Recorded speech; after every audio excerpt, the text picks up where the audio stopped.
Hello everyone and welcome back to CMC Markets Trend Tracker series. This could be one of the most important weeks for traders. We have a lot happening, US bond yields reaching 16-year highs, oil prices moving around quite violently, and also the increased tensions in the Middle East with Hamas bombing in Israel. So let's move straight into the charts.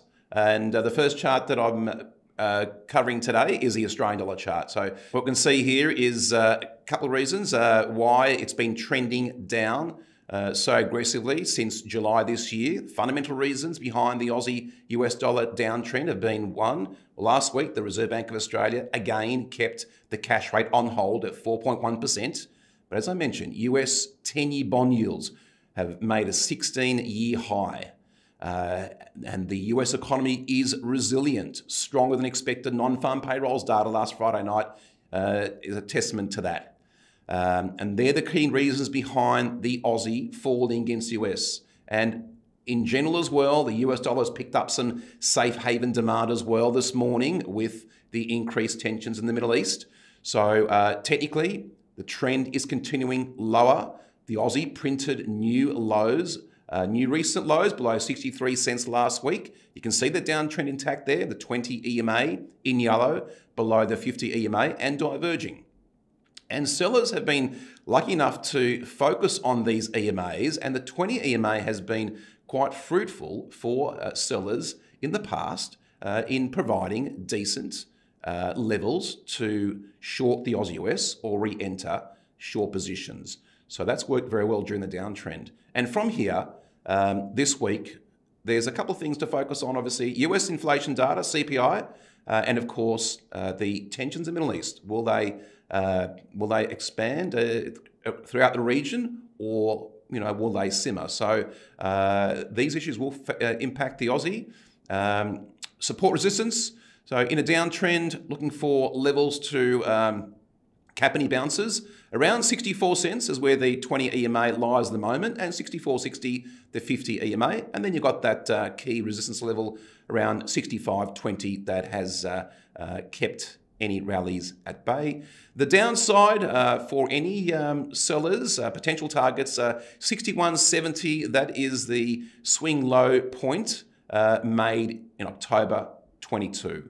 So key levels for you going forward this week in the Aussie US. The next chart to look at is the dollar yen. Now, the fundamental reasons why the dollar yen has been trending higher throughout 2023, and in particular since July this year, higher US bond yields, a resilient US economy, also negative Japanese cash rate, minus 0.1%, and a Bank of Japan reluctant to change their policy on low cash rate in Japan. So that nothing has changed there, and so that uptrend continues to push higher. So you can see dollar yen here. Technically, you've got the 20 EMA in yellow above the 50 EMA, diverging as well too, and that 20 EMA again has been terrific in giving buyers decent entry levels as a trend continues to push higher. So keep an eye on that. And this morning we've had further US dollar demand with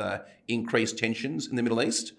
One thing I'll highlight is last week around Tuesday, as dollar yen got to 150, it breached 150 and then had a very sharp 250 point fall on suspected Bank of Japan intervention. Now that's unconfirmed at the moment, and we'll probably get the results of that at the end of the month when we get access to the Bank of Japan monthly report.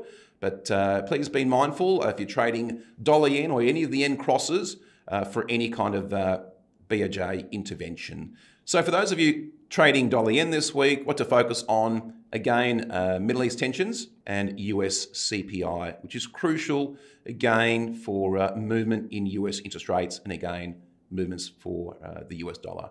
In terms of support resistance levels, support, I do like that 20 EMA. That's worked really well on the way up. It's around about 148.40 at the moment. Then you've got the horizontal support line there at 147.80 coming in, and below that 146.50. And these levels here, are likely to come into play only if you see some Bank of Japan intervention confirmed over the next week or so.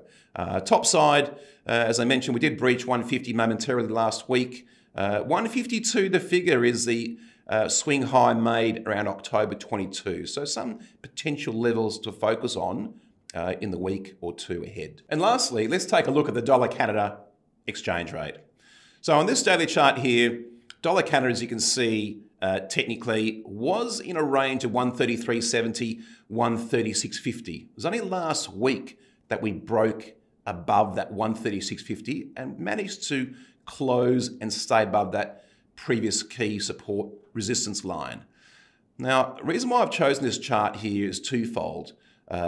Both currencies have gained against other major currencies over the last few weeks. But against each other, you've seen that last 2 or 3 weeks, US dollar strength came to the fore, and that's been mainly due to higher US bond prices and a more resilient US economy. And last week, we saw a 10% drop in oil prices. So that impacted negatively on the Canadian dollar. So that's why we see the dollar CAD still trending higher overall. Now, what I'll say to this, a bit of caveat going forward, is that we've had these Middle East tensions over the weekend, and this morning both currencies have appreciated. US dollar on safe haven demand, and the Canadian dollar now has turned around and picked up a bit of a bid tone because oil prices have jumped 2% this morning. As you may know, the oil price and the Canadian dollar have a very strong positive correlation, with Canada being the largest exporter of oil into the US economy.